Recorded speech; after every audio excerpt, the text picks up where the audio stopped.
Good morning, everybody. My name is Jalen Carter. I'm the Community Program Manager at the Tulane Innovation Institute, and we are here to welcome you. First off, let's say it's a beautiful day outside. Fall has officially hit New Orleans. I get to wear this and not melt in my chair, melt when I walk outside. But we're also really excited to chat with you all today about a vital piece of entrepreneurship, which is cybersecurity. So we've got Miguel Solis, Tulane alumni, founder and CEO of Huntrix, to chat with us today. And Miguel, the floor is yours. We'd love to hear what you got for us. Thank you so much. Can you hear me okay? Awesome. Great. Well, good morning, everybody. I am very happy, very glad to be here, and thank you for being flexible with me. Sorry I couldn't make it last week. Had a last minute emergency, but thankfully everything is going well. So I'm excited to be chatting today with you on cybersecurity. All right, so every business trades in three currencies. You have time, you have money, and you have trust. And so you can raise money and you can hire to save time. You can hire new people in your team. But when you lose trust, it's practically impossible to buy it back. And so cybersecurity is what protects those currencies. And it also determines how fast you can lose all three. So this talk is about reframing cybersecurity into a business context to help you understand it as risks, dollars, and decisions. So my name is Miguel, and over the past 9 years, I've worked in tech and cybersecurity, and I have professionally consulted for Fortune 500 companies and delivered more than 3,000 hours of offensive security services. I have helped protect our government's health infrastructure and build security programs for web applications and more. And now I run a cybersecurity services firm, Huntrix, which focuses on helping growing businesses build their security and risk programs. And I say all of this because I'm here to serve you. And with that being said, I want to save you 9 years of your valuable time, money, and share some synthesized lessons that I have learned along the way as a professional cybersecurity practitioner and now as an entrepreneur. So my goal is very simple with this talk. I want you, or as a business owner or in the business ecosystem, so that you're able to tap into my experience so that you don't make the same mistakes that most growing businesses make when it comes to risk and cybersecurity. And I have a structure for this talk. There's going to be structured into two sections. The first one is some of the lessons that I've learned and synthesized for you, that I've curated. And the second part is I actually want to have a section to answer your specific questions with your specific context, because I think, like I said, I'm here to serve you, and I think that's one of the better ways that I can do just that. So, to get started, the first lesson I have for you is that cybersecurity is really understanding that it's all about risk. And so, what I mean by that is that in business, there are typically there are many drivers for enterprise value, but they generally fall into these three pillars. It's going to be cash flow, it's going to be growth, and it's going to be risk. And this is, oversimplified. There's a lot more drivers, but they typically fall into these. And so the way I see it is that growth and cash flow are like the engine in the business, while risk is everything else. And it doesn't have to be just technology, there's compliance, legal, all these other types of risk. And so that's kind of everything else, the not sexy parts of the business, but very important. And so the reason I bring it up right now and why I bring valuation is because I want to make that connection between the foundations of what cybersecurity is and what you probably care about in business, what you care about when it comes to having a valuable business or growing valuable businesses. So this stool here is a great analogy because when it comes to risk, when it collapses, everything else loses balance, and then it even jeopardizes the continuity of the business. And I highlight the continuity because it's a key reason why we care, why the function of security is so important in the value of a business. And so that's why understanding risk is not just IT strategy, but it's actually more like business strategy. And the faster you make that connection, or your team makes the connection between security, risk, to the value of a business, the better decisions that you and your team will make, which I'll touch a little bit later on this. The second lesson that I have for you is that, now that we talked about valuation, and how security falls under this risk umbrella, everything from here is about understanding situational risk. And I'll tell you what I mean by that. And so, a lot of technical people, a lot of very, very bright cybersecurity people, they tend to over focus on the textbook risks. So that's the list, the scores, the tools, everything that's kind of highlighted and sexy in terms of cybersecurity, new hacks and breaches that happen. And although that's important, what happens is that they lose sight of the real world scenarios that actually hurt the business. And so, what I mean by this is that in 2024 alone, there were over 19,000 high and critical vulnerabilities that were reported. And so, that's about 1,500 to 2,000 every single month. And if you think about the function of IT and engineering teams, it's enough to overwhelm them, to burn them out. And so, why I say this is that a lot of technical people, they focus too much on chasing every vulnerability, every single thing that comes out, and that's just a recipe to lose the game. Because if you try to chase that, you will never have enough time to really focus on what are the risks that can actually hurt the business. And that's how the function of security actually helps the business. So the truth that I, over my experience, have found out is that there's only a fraction of those risks that can actually impact the company. And so the reason why I say this is because you may have mitigating controls already in your teams, or your organization may have already some of these controls in place, or maybe new vulnerabilities and risks that come out, they're just purely theoretical, or most attackers, they don't have the skill set, or they won't even bother exploiting. So and I don't say this to downplay on those high severity, and high and severe type of risk. They are important, and they have their place. But the goal is that instead of reacting to every headline, which is important of understanding the situational risk, is you want to build this situational awareness, a list of the few scenarios in business that can actually disrupt your week, that can disrupt the operations, the continuity of your business.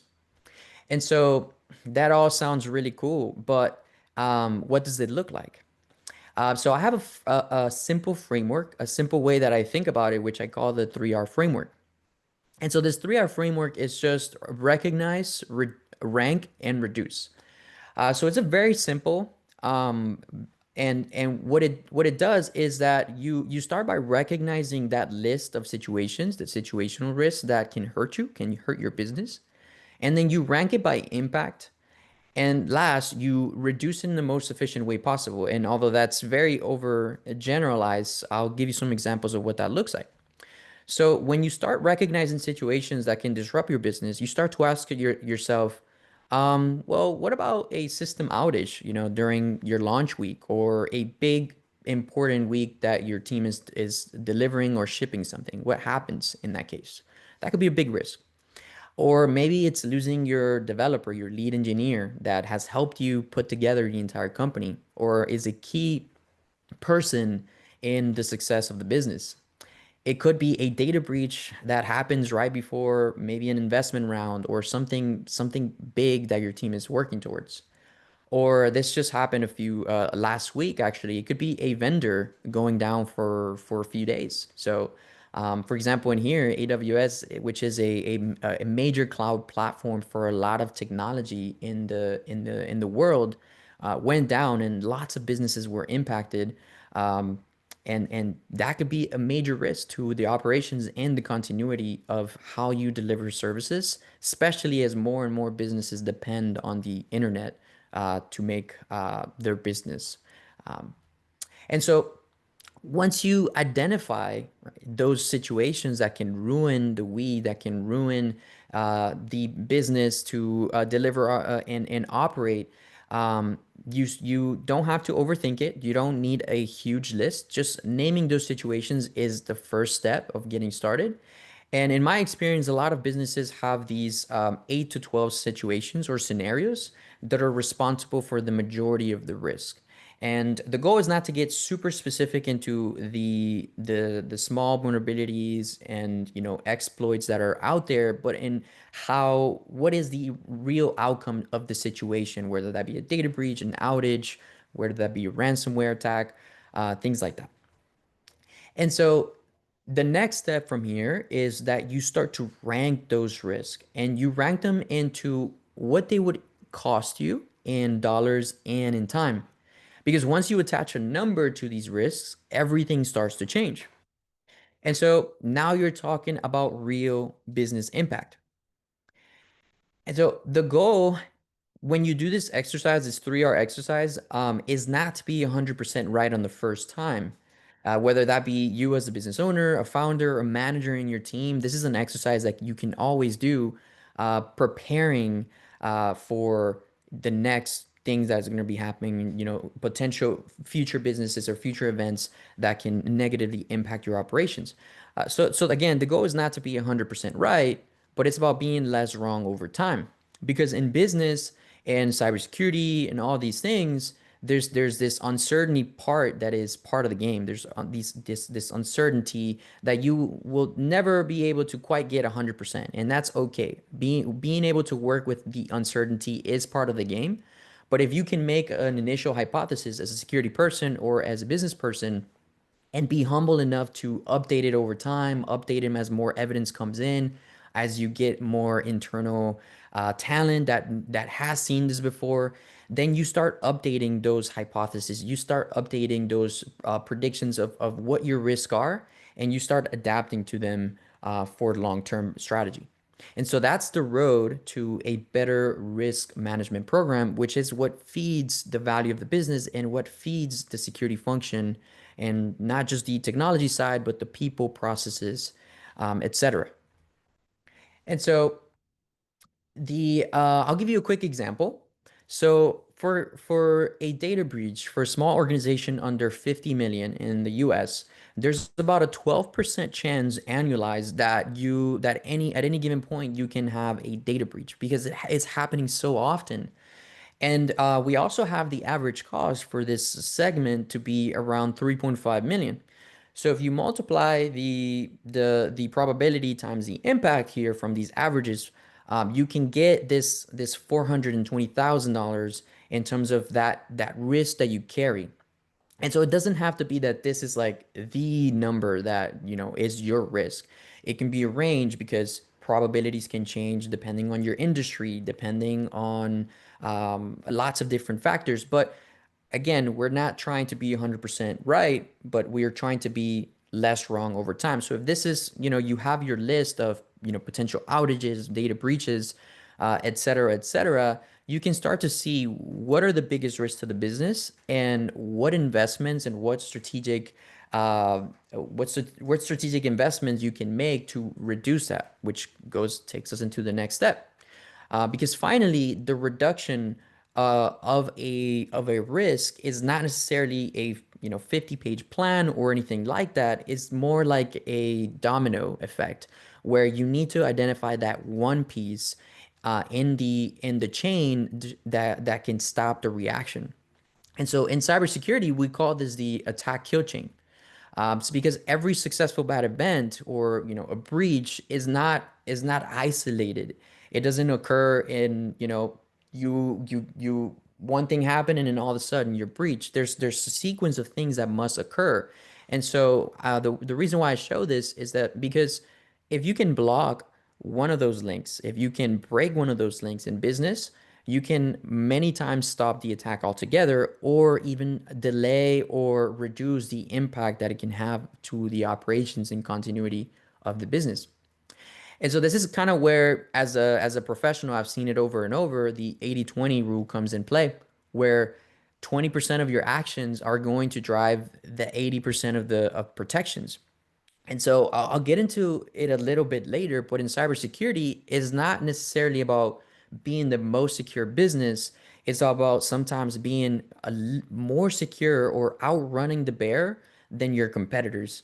And so when you have a higher maturity than most average companies in the market, what ends up happening is that attackers end up just going for the easy prey, the easy companies, and that's what we're seeing, and why it's such a successful venture for hackers to be able to monetize, to be able to get into their whatever goals that they have, and so the goal in terms of cybersecurity is not to be 100% secure. That's very unlikely that it can be achieved, but it's reducing those big impacts. And then you are then, we can get into this later, but there's other ways that you can do to accept risk or transfer risks, such as cyber insurance, and etc. And so that 20% of reducing a risk, of reducing some sort of security risk, it can be sometimes super simple. It can be having a proper backup, having MFA in your systems across sensitive systems that you have in your team, or it could be requiring two humans to approve a sensitive action.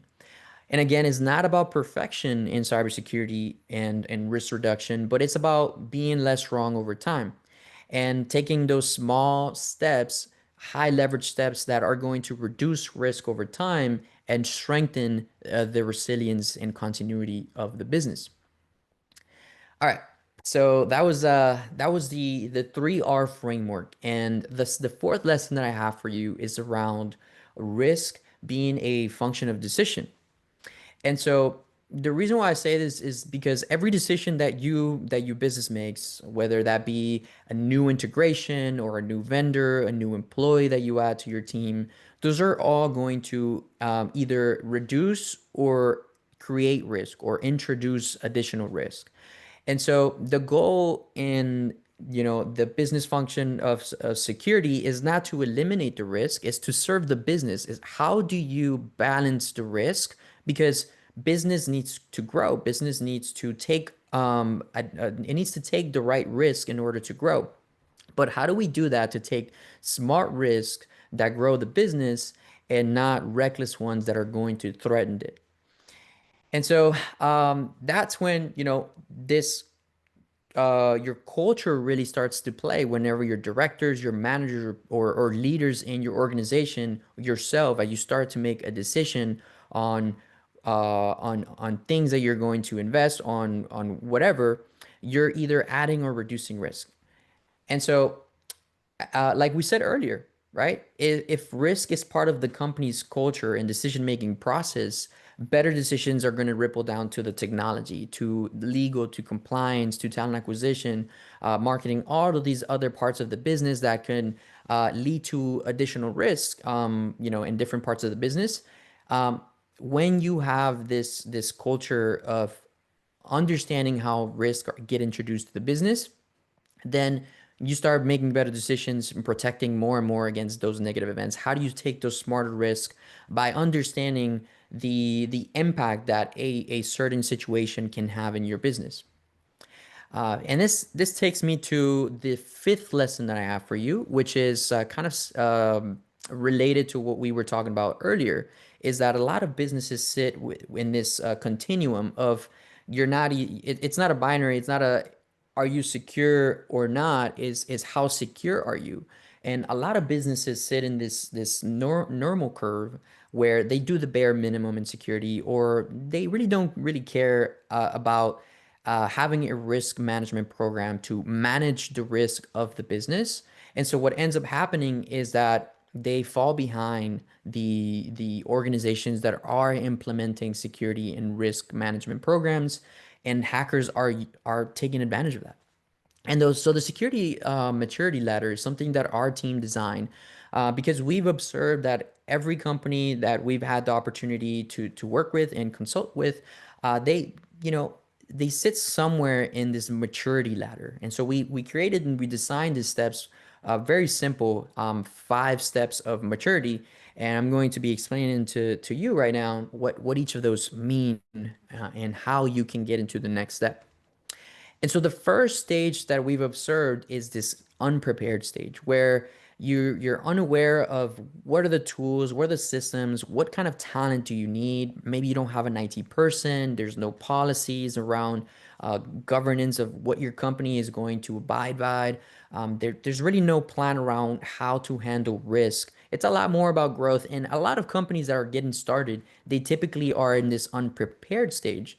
And it's not that it's a bad thing to be here if you're getting started, but you don't want to stay here because the longer you are in business, the higher the probability that you will experience a data breach or you would experience a negative event of cybersecurity, especially if your business relies on IT and if it relies on technology, on the internet. Um, and these things are just going to continue to grow in terms of how much is happening out there. And so this unprepared stage is very common again for smaller businesses that are getting started. They may not have the resources to invest in the right tools or invest in the right talent to respond to emergent threats. But the fact that you know that you're here is one of the first steps to getting started. Because then, even if you don't have an IT person, you can go into the next step, which is the reactive stage. And the reactive stage is all about putting out fires. It's what we've observed. It's teams that they have some idea of what's going on in the business and foundational structures, maybe kind of a loose plan of how to respond to events, not just cybersecurity related or hackers going at you, but outages and how to bring back the business online.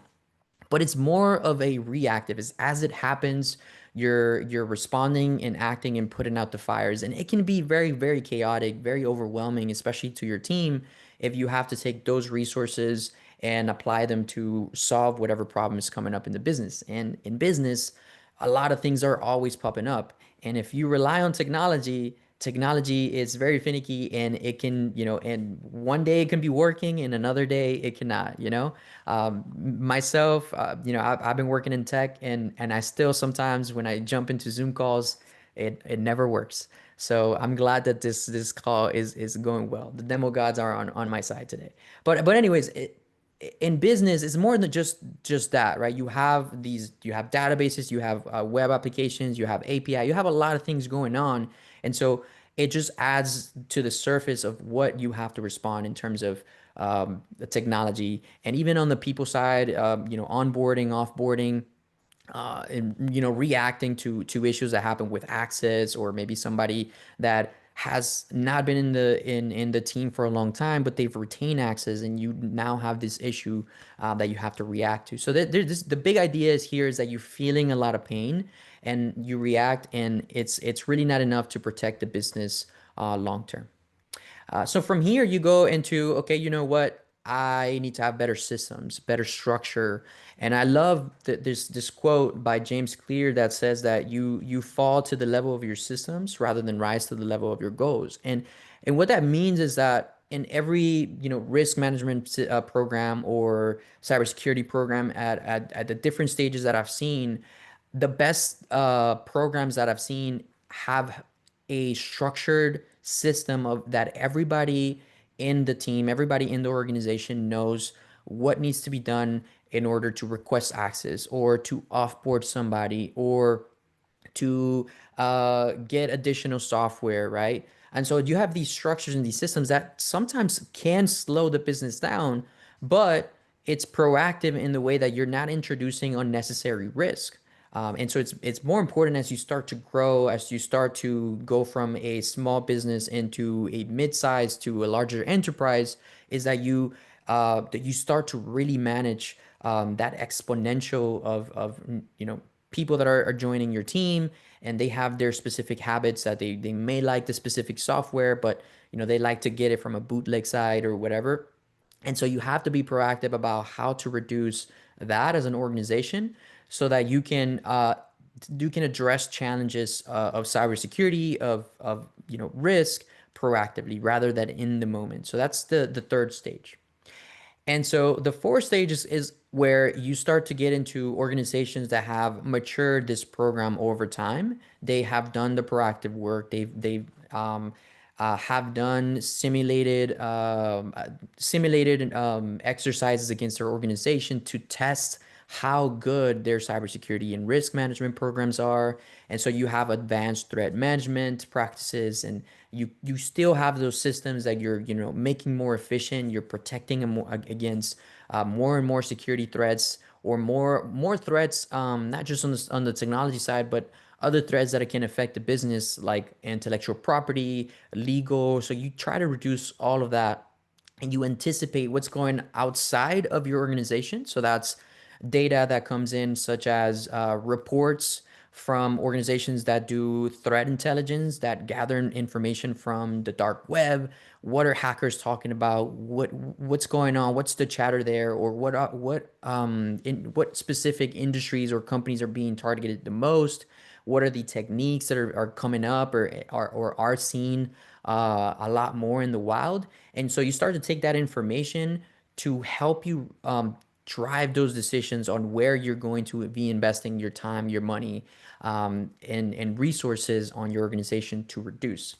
And so this is the anticipatory. You start to gather that external data. You also have your maybe your security team, IT team, engineering teams working together, because you're going to be generating logs as you have more clients. And so you are also going to be generating a lot more people that would want to exploit your applications, or that would want to exploit your business. And so you're getting this information, and that can help you give you an understanding specific to your context of what you should be looking into to try to protect the most, right?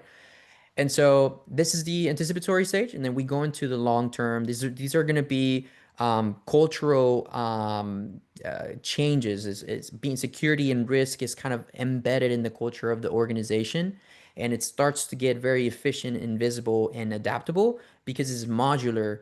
And so as different engineering teams develop different products, they know that they have these requirements that from the start, they have the resources, and then they know what process can be repeatable, and many, many times across different product lines, across different releases, and things like that. And so there's this continuous improvement of the organization because it has this program, it has this system that the entire organization can fall under.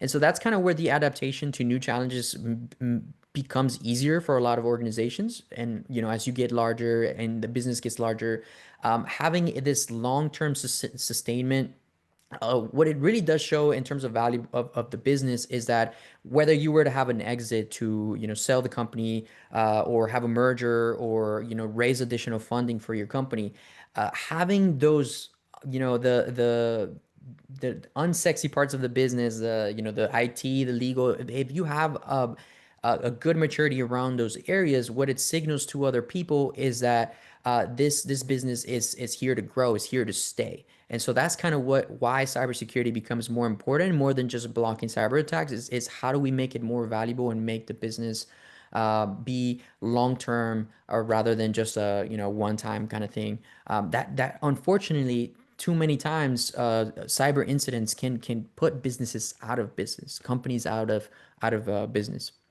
And so those were the five stages. And I mean, there's so much more in here to cover in terms of those stages, but I don't want to bore you into that. But I have this quick graphic that shows some of the basic milestones that come at every single stage. They're oversimplified, but it gives you an idea that at each of these stages, you have basic awareness, tools, expertise, systems, advanced practices, and optimization that just kind of happen over time. And these are not singular or isolated. They get stacked on top of each other as you continue to build your business, as you continue to build your team.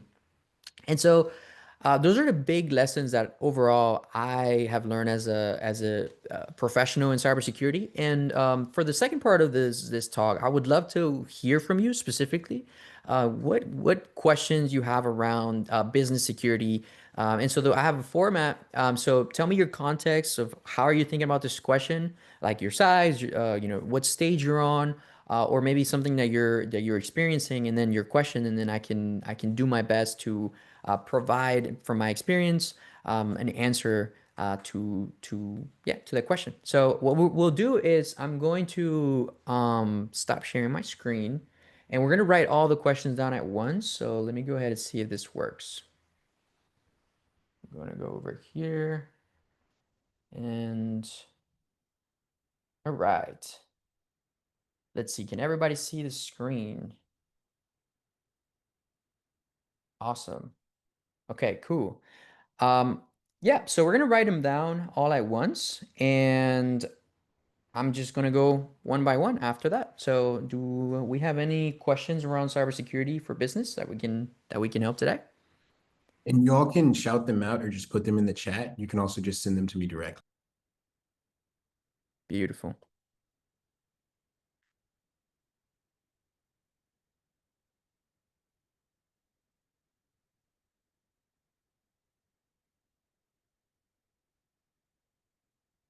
Let's see.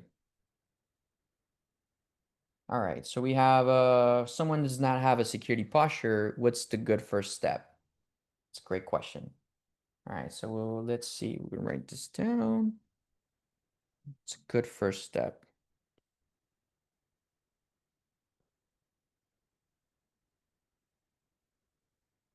All right, let's see. Do we have any other questions? Beyond trainings, okay. Cybersecurity culture beyond training.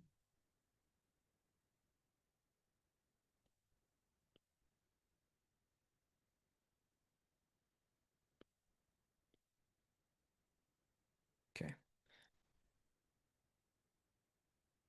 When should a business start thinking about hiring a security lead? Okay. So like hiring a team.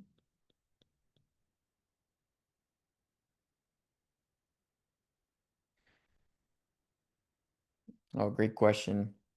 So training around behavioral analytics.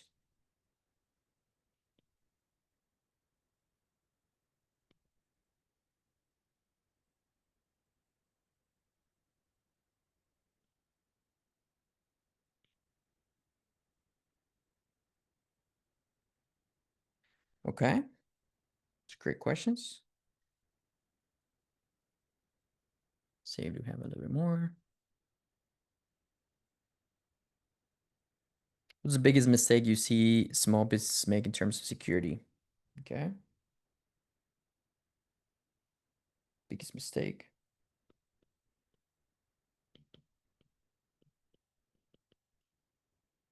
And then how is AI transforming? Yep, incident response. AI. Let's see. It's a big one.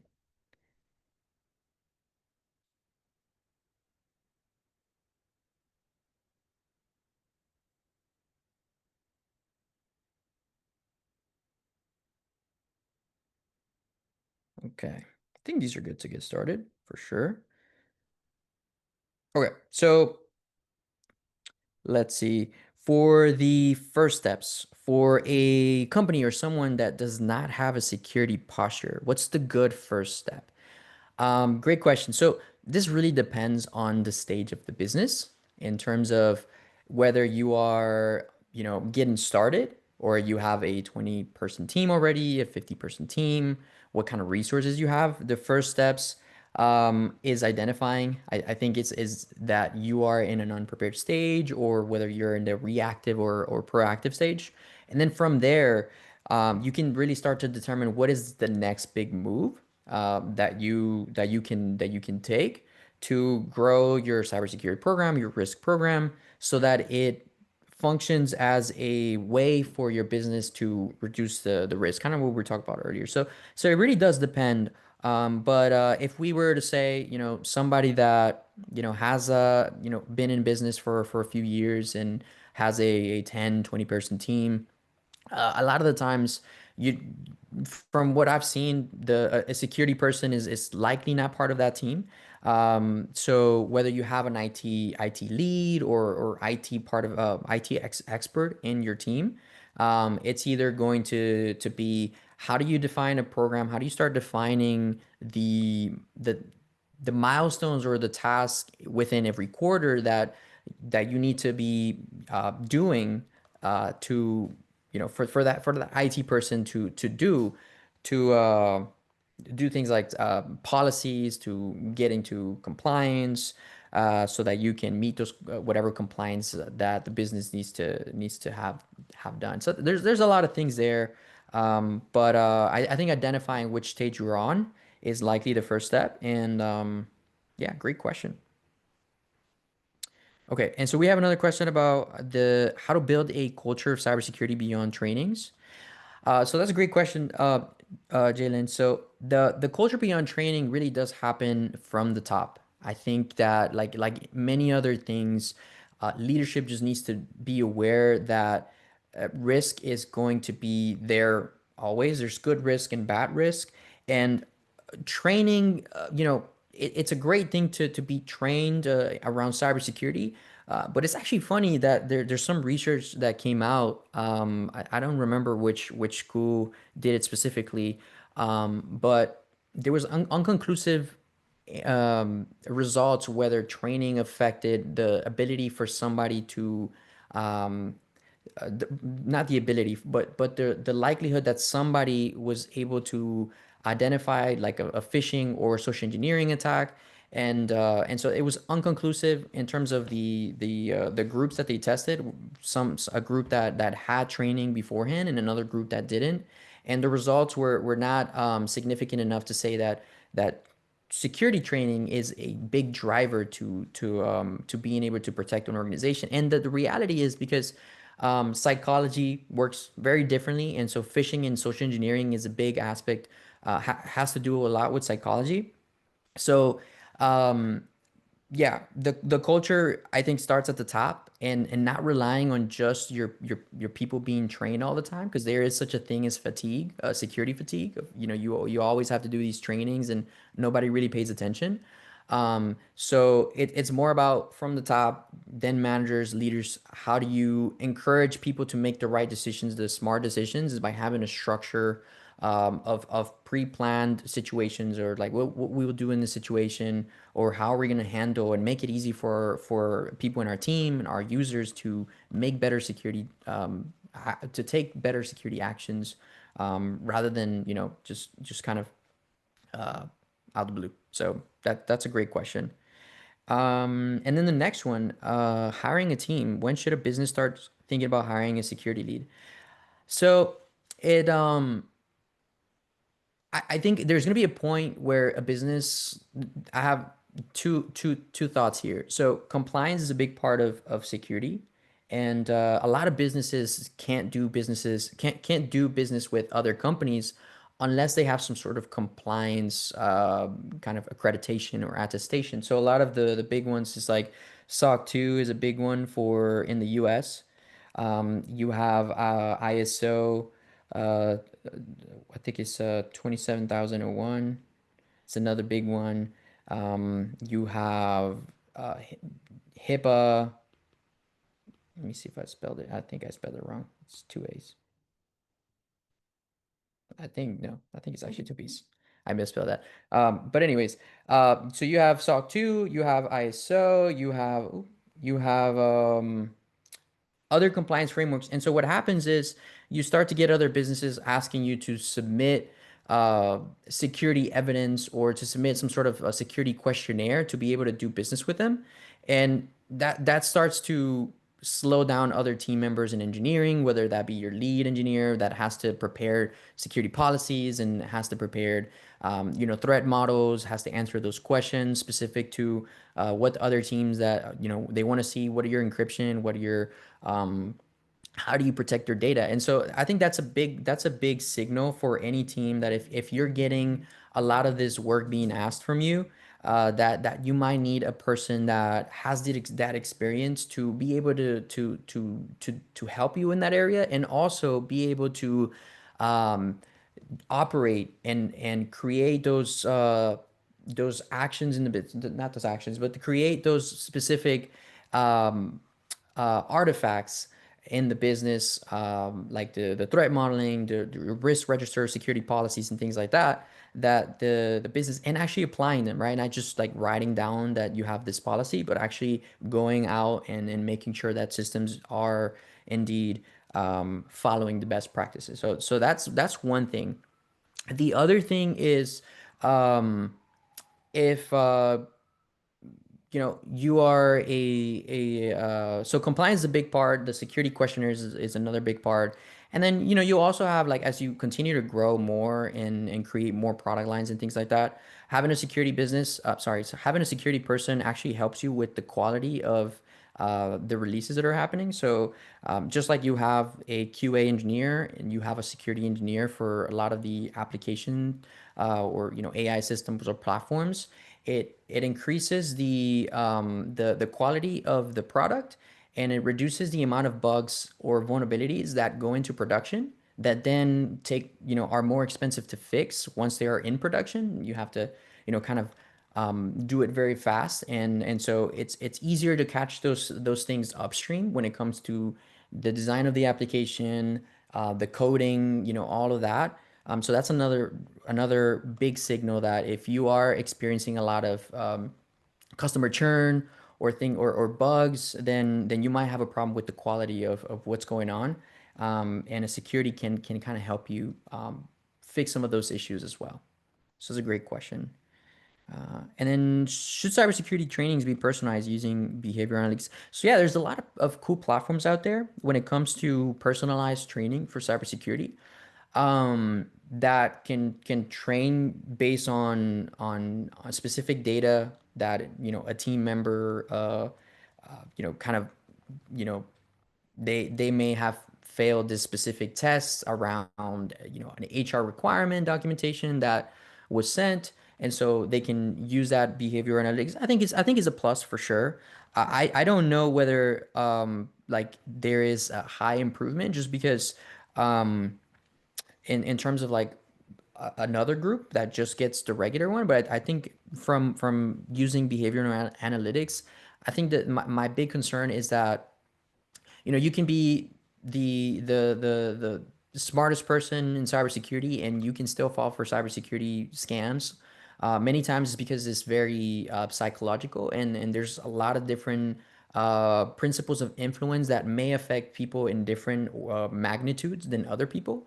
And so yeah, I think training is important, but I don't think it's the biggest thing that every business should be like, this is going to protect us against phishing. There's other controls that there's layers, right, that you want to have in cybersecurity. So the more layers you have, even if like an attack is successful, one layer, then you have another layer that protects your team members, protects your systems. That's an even better concept in cybersecurity. So great question. And then let's see, we have another question. It's what's the biggest mistake that you see small businesses make in terms of security? The biggest mistake is waiting too long, I think. So they'll start building a team, they'll start building their product, their platform. And so what happens over time is that you incur what we call tech debt. And so tech debt is just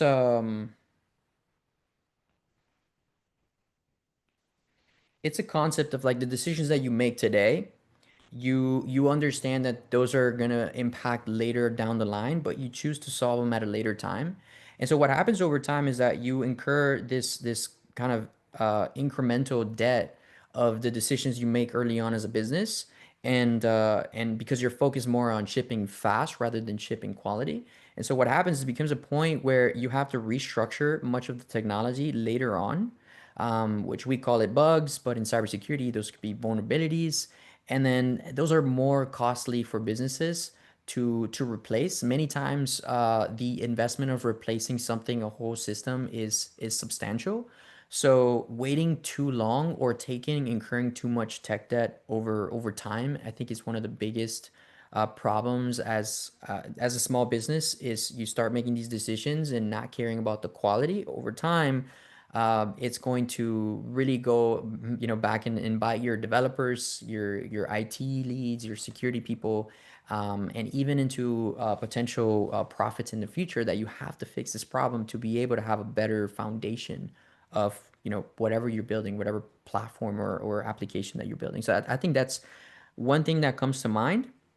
And then yeah, I think the other thing is not having that risk scenarios and investing to reduce those situational risks that happen to every organization, like data breaches and stuff. Um, Cyber insurance is another thing that a lot of businesses wait till a breach happens, and then after that, your premium gets more and more expensive because you already have historical data, historical claims or of a cybersecurity incident in your organization. So, great question. And AI. AI is transforming threat detection, incident response, and vulnerability management. So AI has a lot of promising technologies when it comes to uh, making predictions around, you know, if a scanner sees a particular vulnerability, the AI model can inference the different pathways that can be exploited. And many of those can be just theoretical. So and a lot of them can be actually, uh, you know, gold mines for a security practitioner to go deeper and to understand what can be done to block an attack chain um, at an earlier stage so that doesn't become a big risk for the platform, for the business, to enable like a data breach or some sort of unauthorized access. So AI is indeed transforming detection because it can gather a lot of that data and make inferences from that data more faster than any human person can, and every security person. But the way I think about it too is that so in a plane, you have your pilot, right? So you have your plane and you have your pilot. And although the planes have the autopilot feature, there's still a pilot in at any given time, multiple pilots in the cockpit. And so the most accessible button I heard is from somebody that answered a similar question before, and I was listening. I was like, that's a great analogy. I'm gonna steal it. And so it was more like the most accessible button is that the autopilot disengage is there, and it's not because the autopilot is not a great feature and it doesn't help have better flights, but it's because you still want to have somebody guiding the direction of where you're going, right? Because if you just let it go, there are situational things that yeah, human wisdom and human kind of intuition can kind of help drive better, directions there. But it is helping a lot in terms of threat detection, incident response for sure, vulnerability management. There's a big move there, and a lot of businesses are investing, creating businesses in that area. But I think having the expertise is also super super valuable. So those are great questions from everybody. Thank you so much. I don't know if anything else pops up, but yeah, I'm happy to answer. I know we have a few minutes left, and if not, we can let's see.